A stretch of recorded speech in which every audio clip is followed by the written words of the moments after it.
Hello students, in this video we are going to do the exercise of second chapter of NCERT, that is a unit and measurement. Okay, so the first numerical is, so fill in the blanks. The volume of a cube of a side is 1 centimeter is equals to dash meter cube. So in this numerical you have given the side of a cube. तो एक cube की जो side है, ठीक है, उसकी side दी हुई है और आपको निकालना है is equals to dash metre cube. Okay, so जो 1 सेंटीमीटर है वो आपको कन्वर्ट करना है मीटर क्यूब के अंदर. सो यहाँ पर बेसिकली आपको सेंटीमीटर में दी हुई है, तो आपको पता है क्यूब की जो वॉल्यूम होती है उसका फॉर्मूला क्या होता है, दैट इज ए क्यूब. तो यहाँ पर जो ए है वो आपको दी हुई है 1 सेंटीमीटर, तो इसको आपको कन्वर्ट करना पड़ेगा मीटर के अंदर. तो सेंटीमीटर से मीटर में कन्वर्ट करते हैं तो हम यहाँ पर इसको डिवाइड कर देते हैं 10⁻² से, ठीक है, या फिर मल्टीप्लाई कर देते हैं 1 × 10⁻² से, ठीक है. और यहाँ पर ये हो जाएगा 10⁻² मीटर. ओके, तो हमने यहाँ पर जो हमारी ए है इसको मीटर में कन्वर्ट कर लिया और हमको निकालना है volume. So volume equals to a cube. So this is a. So 10⁻² metre इसका क्यूब. तो ये हो जाएगा 10⁻² × 10⁻² metre cube. So which is equals to 10⁻6 metre cube. तो यहाँ पर जो हमारा वॉल्यूम आ जाएगा एक ऐसा क्यूब जिसकी जो साइड है दैट इज 1 सेंटीमीटर, तो उसका वॉल्यूम कितना आ जाएगा, वॉल्यूम आ जाएगा 10⁻6 metre cube. Okay, so this is 2.1a. Next इसके बाद हम यहाँ पर देखते हैं, नेक्स्ट हमारा जो यहाँ पर न्यूमेरिकल है, सो इसका बी पोर्शन यहाँ पर दिया हुआ है. The surface area of solid cylinder of radius 2 centimetre. तो यहाँ पर हमारे पास जो है एक सिलेंडर दिया हुआ है, ठीक है, जिसकी रेडियस दी हुई है, एक सिलेंडर की रेडियस दी हुई है 2 सेंटीमीटर, और जबकि उसकी जो हाइट है, हाइट दी हुई है यहाँ पर, हाइट दी हुई है 10 centimetre. Is equals to dash millimetre square. तो यहाँ पर क्या है, ये किसके बराबर है, तो आपको उसका सरफेस एरिया निकालना है और वो भी मिलीमीटर स्क्वायर के अंदर. तो आपको क्या निकालना है, आपको यहाँ पर उसका सरफेस एरिया निकालना है, सरफेस एरिया निकालना है, एंड वो निकालना है आपको कितना आएगा, मिलीमीटर स्क्वायर के अंदर. ओके, सो यहाँ पर देखिए इसके, तो यहाँ पर सरफेस एरिया का फॉर्मूला क्या होता है, surface area equals to 2πr/h. एक सिलेंडर है, सिलेंडर का सरफेस एरिया होता है 2πr/h. तो यहाँ पर भाई हमें रेडियस चाहिए, हाइट चाहिए, दोनों चीज दी हुई है और दोनों सेंटीमीटर में दी हुई है, तो सेंटीमीटर से इनको कन्वर्ट करना पड़ेगा मिलीमीटर के अंदर. तो भाई याद रखिए कि सेंटीमीटर से जब मिलीमीटर में कन्वर्ट करते हैं तो यहाँ पर हमें मल्टीप्लाई करना पड़ता है इंटू 10 से. सो दिस इज 20 मिलीमीटर. ओके, और यहाँ पर जो हाइट है वो आपकी 10 सेंटीमीटर है. सो 10 × 10 दैट इज 100 मिलीमीटर. 100 मिलीमीटर. तो आपकी यहाँ पर रेडियस आ गई, हाइट आ गई, सरफेस एरिया क्या हो जाएगा, सो सरफेस एरिया हो जाएगा 2 × 22/7 इंटू रेडियस यहाँ पर आपकी है 20 इंटू में हाइट हो गई यहाँ पर 100. तो इसको आप सोल्व करोगे तो ये आपको मिल जाएगा यहाँ पर 44 डिवाइडेड बाय 7 इंटू 2000, ठीक है. और इसको आप सोल्व करोगे यहाँ से, तो जो सरफेस एरिया है वो कितना हो जाएगा, surface area equals to, and this is 88 divided by 7 into 10⁻3. और इसको आप सोल्व करोगे सो ये यहाँ पर आपको मिलेगा 1.5 into 10⁻4. ओके, सो ये यहाँ पर आ जाएगा इसका answer, and that is surface area आपने निकाला है, तो किसमें आया ये, मिलीमीटर स्क्वायर के अंदर. Okay, so surface area is equals to 1.5 into 10⁻4 millimeter square. Okay, so this is the answer. So a vehicle is moving with a speed of 18 km/h, cover dash meter in 1 second. तो एक vehicle है जो कि कितनी speed में चल रहा है, उसकी स्पीड दी हुई है या फिर उसकी वेलोसिटी दी हुई है. तो स्पीड यहाँ पर दी हुई है, स्पीड उसकी दी हुई है 18 km/h. 18 km/h, और आपको बताना है कवर डैश मीटर. तो आपको क्या निकालना है, आपको डिस्टेंस निकालनी है, ठीक है, कि कितने मीटर डिस्टेंस कवर करेगा और कितने टाइम में. टाइम आपका दिया हुआ है 1 सेकेंड. 1 सेकेंड के अंदर कितनी डिस्टेंस यहाँ पर वो कवर करेगा. तो देखिए हमारे पास डिस्टेंस का फॉर्मूला क्या होता है, distance is equals to speed into time. और यहाँ पर आपको डिस्टेंस निकालना है, तो डिस्टेंस क्या हो जाएगा, स्पीड आपकी दी हुई है 18 km/h इंटू टाइम आपका दिया हुआ है 1 सेकेंड। ओके, तो इसको सोल्व कर लेते हैं 18। अब देखिए किलोमीटर पर आवर को हमको कन्वर्ट करना पड़ेगा, किलोमीटर को मीटर में और आवर को यहाँ पर सेकंड में। तो किलोमीटर को मीटर में कैसे कन्वर्ट करेंगे, जो 1 किलोमीटर होता है उसके अंदर 10⁻³ मीटर होते हैं, 1000 मीटर होते हैं। ओके, जो 1 आवर होता है उसके अंदर कितने सेकेंड्स होते हैं, तो 1 आवर के अंदर बेसिकली 60 × 60, सो 60 मिनट, और 1 मिनट में 60 सेकेंड, सो 60 × 60 सेकेंड होते हैं। और इसकी पावर कितनी है, -1, तो ये -1 हो गया मल्टीप्लाई बाय सेकेंड। ओके, इसको सोल्व कर देते हैं। सो 18 × 10⁻³ और इंटू यहाँ पर ये जो है इसको आप सोल्व करोगे, ये कितना हो जाएगा, ये आ जाएगा 30। ये देखिए इसकी पावर यहाँ पर -1 है, तो इसको हम कैसे खोलेंगे, इसको हम लिख सकते हैं डिवाइडेड बाय 60 × 60 और सेकेंड। ओके, ये नीचे जाके पावर जो है इसकी 1 हो जाएगी, इंटू में सेकेंड, और ये आपका आंसर किस में आया है, ये मीटर में आया है। So this is 18 × 10⁻³ divided by 3600 and metre divided by second into second, तो सेकेंड से सेकेंड कैंसिल, और ये कितना आएगा, ये आपका आंसर यहाँ पर मीटर में आएगा। और जब आप इसको सोल्व करोगे तो यहाँ पर ये आ जाएगा, सो दिस इज 18 × 36। ओके, सो इसको आप सोल्व करोगे 10⁻³ डिवाइडेड बाय 2 × 100, और इसको जब आप सोल्व करोगे तो यहाँ पर जो आपकी डिस्टेंस है वो यहाँ पर आ जाएगी 5 मीटर पर सेकेंड। ओके, इसको आप सोल्व कर सकते हैं, सॉरी 5 मीटर, आपकी डिस्टेंस कितनी आ जाएगी यहाँ पर 5 मीटर। तो इस तरीके से यहाँ पर जो है आपने डिस्टेंस निकाल लिया, आपको स्पीड दी हुई थी, डिस्टेंस निकालनी थी और आपको टाइम दिया हुआ था। The relative density of lead is 11.5। Lead की आपको रिलेटिव डेंसिटी दी हुई है, इट्स डेंसिटी इन ग्राम पर सेंटीमीटर क्यूब और केजी पर मीटर क्यूब। तो ये आप में इसकी डेंसिटी निकालनी है। ओके, सो देखिए इसकी डेंसिटी को यहाँ पर हम निकालते हैं। तो सबसे पहले जो डेंसिटी है उसका हमारे पास फॉर्मूला होता है, density is equals to relative density into density of water at 4 degree Celsius. Okay, density of water at 4 degree Celsius. तो यहाँ पर जो है ये आपकी जो डेंसिटी है कितनी हो जाएगी, density is equals to, so relative density that is 11.3 into density of water 4 degree Celsius. तो 4 डिग्री सेल्सियस पे वाटर की जो डेंसिटी होती है दैट इज 1 ग्राम पर सेंटीमीटर क्यूबिक, 1 ग्राम पर सेंटीमीटर क्यूबिक। ओके, तो ये जो है आपकी डेंसिटी होती है वाटर की 4 डिग्री सेल्सियस पर, जो कि आपको याद रखनी पड़ेगी। और यहाँ पर इसको आप प्रोडक्ट करोगे तो क्या आ जाएगा, 11.3 ग्राम सेंटीमीटर क्यूबिक। ओके, तो ये तो आपका यहाँ पर हो गया ग्राम पर सेंटीमीटर क्यूबिक के अंदर आपका आंसर आ गया 11.3 ग्राम पर सेंटीमीटर क्यूबिक। और आपको यहाँ पर इसमें भी निकाल सकते हैं किलोग्राम पर मीटर क्यूबिक। तो इसमें देखिए कैसे निकालेंगे, तो यहाँ पर जो है आपके पास है 11.3 ग्राम सेंटीमीटर -3, इसको आपको कन्वर्ट करना है केजी में। तो सबसे पहले यहाँ पर देखिए 11.3, सो 11.3 मल्टीप्लाइड बाय ग्राम। तो यहाँ पर जो ग्राम है उसको आपको कन्वर्ट करना पड़ेगा किलोग्राम के अंदर, क्योंकि आप इसको किस में कन्वर्ट कर रहे हैं, अब आप इसको कन्वर्ट करेंगे kg, kilogram metre cube, kilogram per metre cube. तो यहाँ पर ग्राम को किलोग्राम में कन्वर्ट करेंगे, तो ग्राम को किलोग्राम में कैसे कन्वर्ट करेंगे यहाँ पर, सो 10⁻³ केजी। ओके, ये हो गया कन्वर्जन। इसके बाद सेंटीमीटर को कन्वर्ट करना पड़ेगा आपको मीटर में। तो जो 1 मीटर होता है 100 centimetre, so 1 centimetre equals to 10⁻⁻², 10⁻⁻²।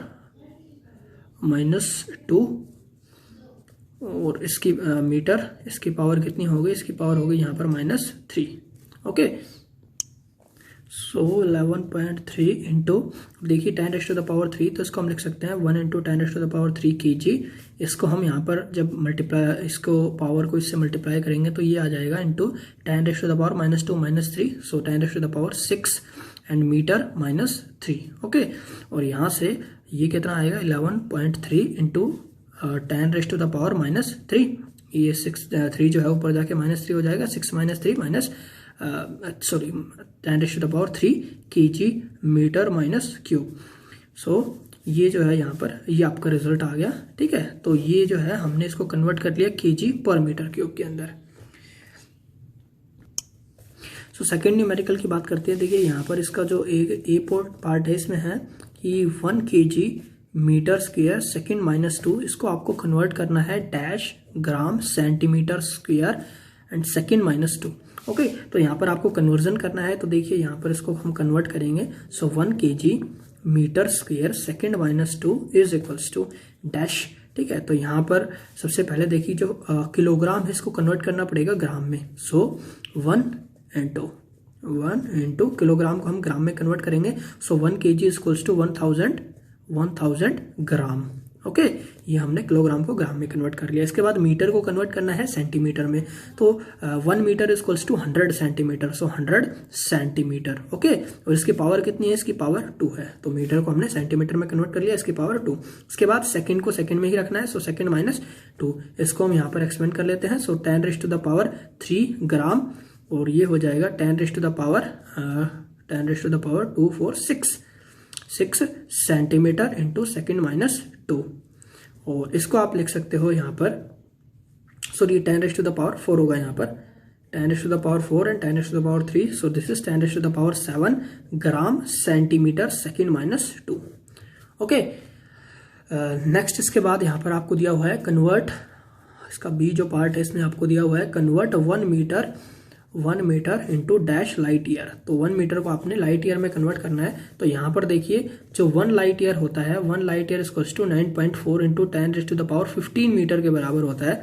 तो यहाँ पर जो है आपको 1 मीटर निकालना है। तो 1 मीटर कितना हो गया? सो ये जो है इसके डिवाइड में आ जाएगा। 1 metre equals to 1 divided by 9.4 into 10⁻15 light year. Okay, तो ये जो है ये आपका 1 मीटर लाइट ईयर के अंदर आ जाएगा।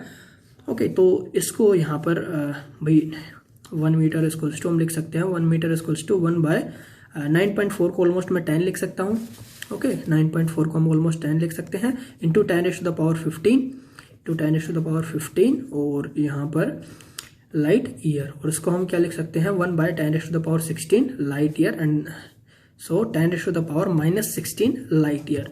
तो जो 1 मीटर होता है that is nearly equals to 10⁻⁻16 light year. इतने लाइट ईयर के यहाँ पर बराबर होता है। ओके, अब देखिए सी पार्ट में दिया हुआ है आपको 3 मीटर पर सेकेंड स्क्वायर, इसको कन्वर्ट करना है आपको dash kilometre our minus 2। Okay, तो मीटर को आपको किलोमीटर में और सेकंड को आपको आवर के अंदर कन्वर्ट करना है। तो देखिए इसको करते हैं 3 मीटर सेकेंड माइनस 2, और इसको हम क्या लिख सकते हैं 3 इंटू मीटर। तो मीटर को सबसे पहले किलोमीटर में कन्वर्ट करते हैं। So 1 kilometre equals to 1000 metre and 1 metre equals to 10⁻⁻³ metre. Okay, so 10⁻⁻³ metre. फिर सेकंड को देखते हैं। तो सेकंड को हम कन्वर्ट करते हैं आवर में। तो यहाँ पर जो 1 आवर होता है 1 hour equals to 3600 second and 1 second equals to 1 by 3600 hours. ठीक है, तो यहाँ पर आप सेकंड को आवर में क्या लिखोगे 1 बाय 3600 सेकेंड, और इसकी पावर कितनी है -2। सो -2, इसको सोल्व कीजिए। सो ये आ जाएगा 3 इंटू 10⁻⁻3, और इसको यहाँ पर हम सोल्व करके लिख सकते हैं। सो ये है 1 बाय 3600। तो यहाँ पर हम इसको क्या लिख सकते हैं? इसको हम लिख सकते हैं 3600 इंटू 3600 इंटू मीटर, ये मीटर था और यहाँ पर ये सेकेंड -2। ओके, सो ये मीटर, सॉरी ये हमने आवर में कन्वर्ट किया है। सो आवर -2 मीटर आवर -2, और ये -2 है इसलिए पावर जब ऊपर जाएगा तो ये जो है यहाँ पर प्लस हो जाएगा। ठीक है, तो ये आ जाएगा यहाँ पर, और जब आप इसको सोल्व करोगे तो इसकी जो प्रोडक्ट है वो आएगी अबाउट 3.888 इंटू 10⁻⁴। ठीक है, 4, और ये जो है कितना है आपका मीटर को यहाँ पर किलोमीटर में कन्वर्ट किया था। सो किलोमीटर आएगा यहाँ पर kilometre our -2। So this is the answer. And last इसमें देख लेते हैं। सो डी आपका दिया हुआ है, जो जी की वैल्यू है यहाँ पर 6.67 into 10⁻11 Newton metre square kg-2, और यहाँ पर इसको आपको कन्वर्ट करना है डैश। ठीक है, इसको आपको कन्वर्ट करना है dash centimetre cube second -2 and g-1, इसमें आपको कन्वर्ट करना है यहाँ पर। देखिए इसको कन्वर्ट करते हैं यहाँ पर। सबसे पहले देखिए यहाँ पर जो न्यूटन होता है, न्यूटन बेसिकली जो यूनिट होती है फोर्स की यूनिट होती है। तो यहाँ पर जो फोर्स है उसका फॉर्मूला होता है मास इनटू एक्सेलरेशन। मास की यूनिट होती है किलोग्राम, एक्सेलरेशन की होती है मीटर पर सेकंड। मीटर सेकंड -2, और इसी को हम बोलते हैं 1 न्यूटन। तो यहाँ पर न्यूटन को मैं इस फॉर्म में लिख सकता हूँ। तो इसको मैं लिख सकता हूँ यहाँ पर 6.67 इंटू 10⁻⁻11। और मीटर इस न्यूटन को हम लिख सकते हैं यहाँ पर, न्यूटन को लिख सकते हैं हम kilogram metre second -2। Okay, kilogram metre second -2 into metre square और इंटू kg-2। ठीक है, अब इसको हम लिख देते हैं 6.67 इंटू 10⁻11 एंड दिस इज ये आ जाएगा आपके पास kg-1 और मीटर की पावर 3 और सेकंड -2। ठीक है, इसको देखिए आपको किस में कन्वर्ट करना है। इसको कन्वर्ट करना है 6.67 इंटू 10⁻11। सबसे पहले केजी, किलोग्राम की पावर यहाँ पर -1 है। किलोग्राम को आपको कन्वर्ट करना है ग्राम में। ठीक है, तो किलोग्राम को यहाँ पर ग्राम में कैसे कन्वर्ट करेंगे? ये हो जाएगा 1000 ग्राम। ओके, 1000 ग्राम, और इसकी पावर कितनी है? -1। नेक्स्ट, मीटर को आपको कन्वर्ट करना है सेंटीमीटर। तो 1 मीटर में होता है 100 सेंटीमीटर, तो 100, ठीक है, सेंटीमीटर, और इसकी पावर कितनी है? यहाँ पर इसकी पावर है 3, और सेकंड को आपको ऐसे ही रखना है सेकंड -2। तो ये देखिए कितना आ जाएगा यहाँ पर 6.67 इंटू 10⁻11। और इसको हम लिख सकते हैं, ये देखिए 10⁻1 है, तो इसको हम लिख सकते हैं 1/10 इंटू ग्राम। इसके बाद ग्राम की पावर -1। फिर यहाँ पर इसको हम यहाँ पर एक्सपेंड करके लिख सकते हैं इंटू 10⁻, यहाँ पर ये हो जाएगा, ठीक है, इंटू सेंटीमीटर क्यूब और इंटू सेकंड -2। और इसको यहाँ पर 30 से 30 कैंसिल आउट, और ये आ जाएगा 6.67 इंटू 10⁻11 इंटू 10⁻3 और ग्राम -1 सेंटीमीटर क्यूब सेकंड -2। और यहाँ पर इसको हम लिख सकते हैं, 6.67 इंटू 10⁻, ये आ जाएगा 10⁻⁻8 ग्राम -1 सेंटीमीटर क्यूब सेकंड -2। ओके, तो यहाँ पर देखिए हमने इसको न्यूटन पर मीटर स्क्वायर से या फिर इस यूनिट से हमने इसको कन्वर्ट कर दिया centimetre cube second -2 and gram -1। Okay, देखिए यहाँ पर नेक्स्ट जो हमारा न्यूमेरिकल दिया हुआ है, that is a calorie is a unit of heat और एनर्जी। तो जो कैलोरी होती है वो बेसिकली एनर्जी की यूनिट होती है, और यहाँ पर जो एक कैलोरी होता है इज इक्वल्स टू 4.2 जूल। तो आपको दिया हुआ है that 1 calorie is equals to 4.2 joule, और जो 1 जूल होता है वो बराबर होता है 1 kg metre square second -2। Okay, ये भी आपको दिया हुआ है। आपने को क्या करना है यहाँ पर, suppose we employ a system of unit in which unit of mass is equals to alpha kg। अब हमने क्या किया है, हमने एक नया सिस्टम ऑफ यूनिट बनाया है जिसके अंदर मास की यूनिट है alpha kg, unit of length is beta metre, और लेंथ की जो यूनिट है वो बीटा मीटर है, और the unit of time is gamma second. ठीक है, और टाइम की जो यूनिट है वो गामा सेकेंड के अंदर है। तो ये आपने एक नया सिस्टम ऑफ यूनिट बनाया है, and show that a calorie has a magnitude 4.2 alpha -1 beta -2 gamma 2 in term of new unit। तो ये जो है यहाँ पर ये जो मैग्नीट्यूड है कैलोरी का, इसको एक नई इस यूनिट में ये इतना होता है, नई यूनिट की फॉर्म में इतना होता है, ये आपको शो करना है यहाँ पर। ठीक है, तो देखिए यहाँ पर सबसे पहले जो आपकी एनर्जी दी हुई है, ठीक है, जो 4.2 किलो जूल एनर्जी दी हुई है, तो एनर्जी का डायमेंशनल फॉर्मूला क्या होता है? Energy equals to so energy basically work होता है, work equals to force into displacement, और फोर्स का होता है यहाँ पर mLT-2 into L। So this is equals to mL2T-2। अब यहाँ पर इसको देखिए हम सोल्व करते हैं। सो mL2T-2 ये जो है हमारा डायमेंशन फॉर्मूला हो गया एनर्जी का। तो यहाँ से ए जो है, ए की वैल्यू कितनी हो जाती है 1, बी की वैल्यू हो जाती है 2 एंड सी की वैल्यू यहाँ पर हो जाती है -2। ठीक है, अब यहाँ पर हम जो है हमारी फर्स्ट एप्लीकेशन थी डायमेंशनल एनालिसिस की, कि conversion of one system of unit into another system of unit. एक सिस्टम ऑफ यूनिट को दूसरे सिस्टम ऑफ यूनिट में कन्वर्ट करना है, इसका यूज करके हम इस न्यूमेरिकल को सोल्व करेंगे। तो देखिए हमारे पास 2 सिस्टम ऑफ यूनिट है। जो पहला सिस्टम है वो एसआई सिस्टम है, और जो हमारा दूसरा सिस्टम है, ठीक है, ये एक हमारा दूसरा सिस्टम है। तो सबसे पहले एसआई सिस्टम में बात करें तो एसआई सिस्टम के अंदर जो है एसआई सिस्टम के अंदर आपका जो मास है, ठीक है, किसके अंदर है, वो केजी के अंदर है, m1 केजी के अंदर। जो L1 है वो किसके अंदर है, वो मीटर के अंदर है एसआई। और यहाँ पर जो T1 है वो है सेकंड के अंदर, ठीक है। और वहीं अगर हम हमारे दूसरे सेकंड सिस्टम की बात करें तो सेकंड सिस्टम के अंदर यहाँ पर जो हमारी नई यूनिट है, जो M2 है, वो किसमें है, M2 यहाँ पर जो है मास जो है वो अल्फा केजी के अंदर है। जो L2 है that is in beta metre के अंदर है। और जो T2 है यहाँ पर वो गामा सेकंड के अंदर है, ठीक है, गामा सेकंड के अंदर है। तो यहाँ पर ये जो है ये हमें यहाँ पर क्वेश्चन से पता है। इसके बाद देखिए आपको यहाँ पर कन्वर्ट क्या करना है, आपको यहाँ पर भाई फॉर्मूला है आपके पास कि जब आप इसको कन्वर्ट करोगे तो वहाँ पर आपको जो है वैल्यू पता होनी चाहिए N1 या N2 में से किसी और की।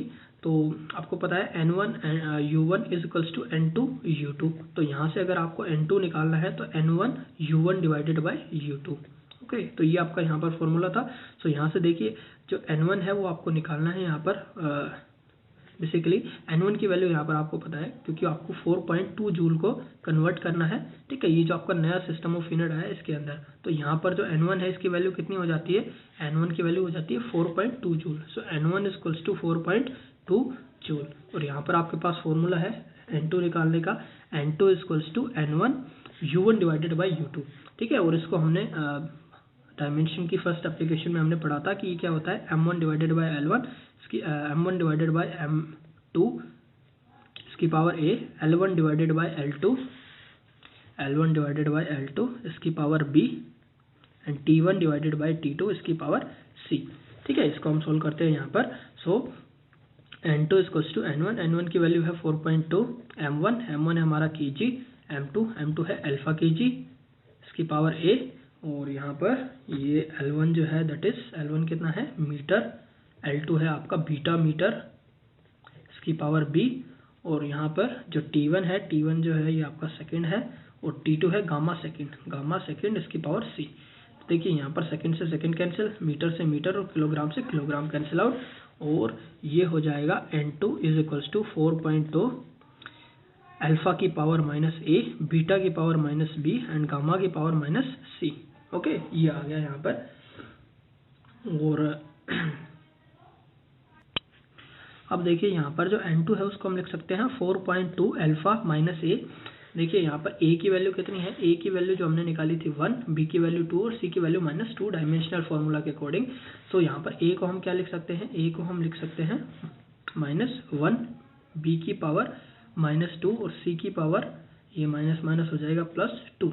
ओके, सो ये जो है ये हमारी यहाँ पर बेसिकली नई यूनिट आ गई। ये जो है N2 की वैल्यू आ गई, हमारा फॉर्मूला था N1 U1 is equals to N2 U2। N1 की वैल्यू यहाँ पर थी 4.2 और यूनिट थी हमारी यहाँ पर जूल। इसको हमने कन्वर्ट किया है N2 जो कि हमारा आया 4.2 अल्फा -1 बीटा -1 ये सी नहीं, ये गामा है, सॉरी, एंड गामा 2। ओके, और यहाँ पर जो है जो ये है हमारा न्यू सिस्टम ऑफ यूनिट। तो हमने इसको इस तरीके से एक नए सिस्टम ऑफ यूनिट में यहाँ पर कन्वर्ट कर दिया। Okay, next numerical is 2.4। Explain the statement clearly. To call a dimensional quantity large और small is meaningful without specifying standard for comparison. In viewing this reframe the following statement whenever necessary. So इसमें आपको कहा गया है कि भाई किसी भी जो डायमेंशनल हमारी क्वांटिटी है उसको लार्ज या स्मॉल बताना मीनिंगलेस है, उसका कोई मीनिंग नहीं होता जब तक हम कोई स्टैंडर्ड नहीं दे देते कंपैरिजन के लिए, ठीक है। तो बताना है कि भाई ये जो स्टेटमेंट है, सो ये जो हमारी स्टेटमेंट दी हुई है भाई बिल्कुल करेक्ट है, given statement is correct and measurement is a comparison process. जो हमारा मेजरमेंट का प्रोसेस होता है वो एक कंपैरिजन प्रोसेस होता है, ठीक है। और यहाँ पर किसी भी क्वांटिटी को अगर हम लार्ज और स्मॉल बोल देते हैं तो वो मीनिंगलेस है, ठीक है, क्योंकि हमें बताना पड़ता है कि वो क्वांटिटी किसके कंपैरेटिवली लार्ज है, किसके कंपैरेटिवली स्मॉल है, उसकी यूनिट बतानी होती है, ठीक है, किस यूनिट के कंपैरेटिवली वो लार्ज या स्मॉल है, ठीक है। For example to correct it we have to compare, जैसे यहाँ पर हम स्टेटमेंट देते हैं सबसे पहले, इफ़ वी से मास of moon is large it is meaningless. अगर हम बोलते हैं कि भाई मून का जो मास है वो लार्ज है तो वो मीनिंगलेस है, क्योंकि भाई ज़रूरी नहीं है मून का मास लार्ज हो, ठीक है। अगर हम देखें कंपेयर करें तो अगर हम इसको सन से कंपेयर करते हैं, सन से कंपेरेटिवली उसका जो मास है वो तो काफ़ी कम है। तो यहाँ पर हमें एक कंपेरिजन देना होता है। सो टू करेक्ट इट, इसको करेक्ट करने के लिए we have to compare moon mass, ठीक है। इसका मून का जो मास होता है वो कंपेयर करना पड़ेगा। And for example mass of moon is large as compare to football, एक फुटबॉल के कंपेरेटिवली मास का जो मून का जो मास होता है वो काफ़ी लार्ज होता है। तो ये जो स्टेटमेंट है ये हमारी ट्रू है, ठीक है। तो हर सिचुएशन में हर यूनिट के कंपेरेटिवली जरूरी नहीं है कि जो मून का मास हो वो लार्ज हो। तो यहाँ पर आपको कुछ स्टेटमेंट दी हुई है और आपको वो जो स्टेटमेंट है वो या तो बताना है कि वो करेक्ट है या नहीं है, या फिर उनको करेक्ट करना है। सो सबसे पहले स्टेटमेंट है the atom are very small object. जो एटम होते हैं वो बहुत ही स्मॉल ऑब्जेक्ट होते हैं।